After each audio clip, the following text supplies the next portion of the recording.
Jesus of Nazareth was steeped in the knowledge of the laws of his land, and he respected the law of the land. But the time came when he absolutely could not abide the law any longer, because he felt it called for allegiance, a blind allegiance to an unjust law.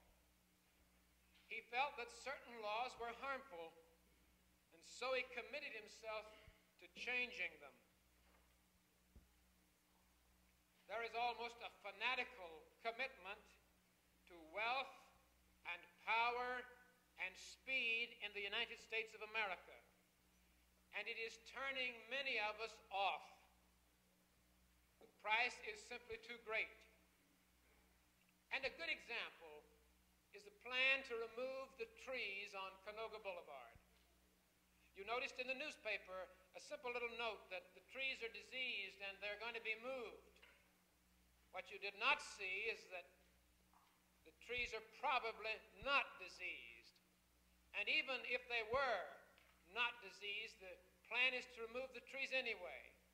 For there is a plan already on the paper to give us a 4 to 6 lane highway on Canoga Boulevard to connect up with another monstrous freeway here in the hills.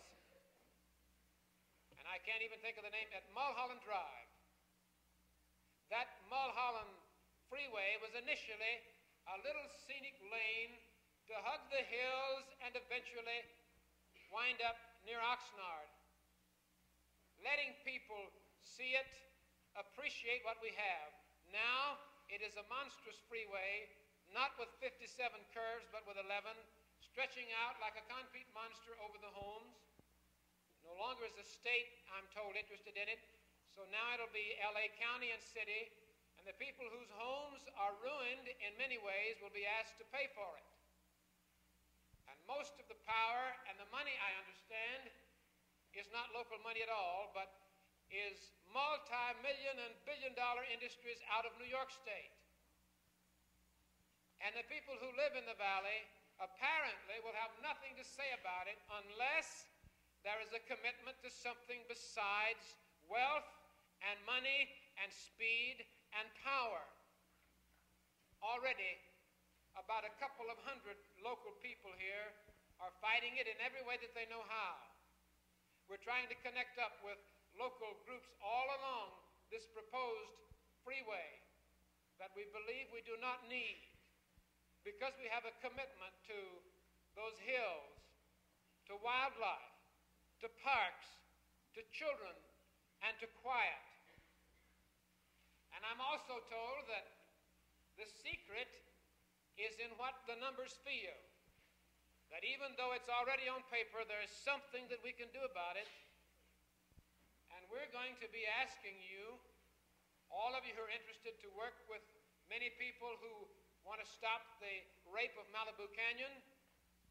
These hills behind us and these monstrous 6-lane roads that will take the trees and the houses and probably our Christian education building.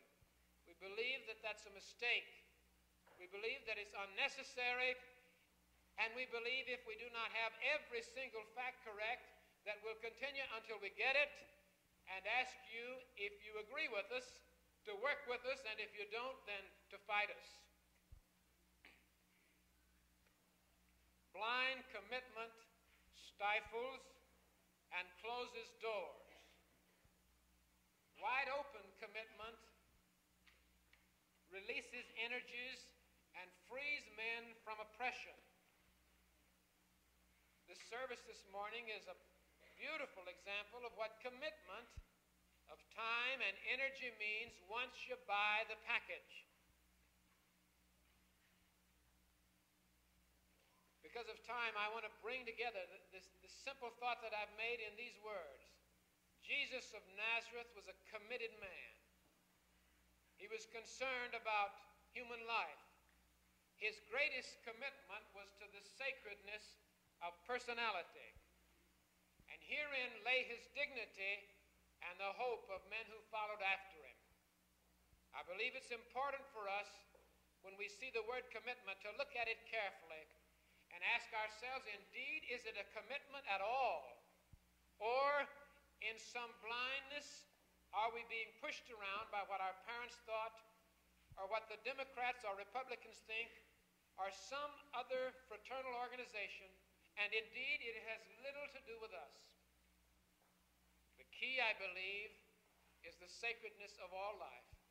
And once we have bought it, to commit our lives to it, whatever the cost.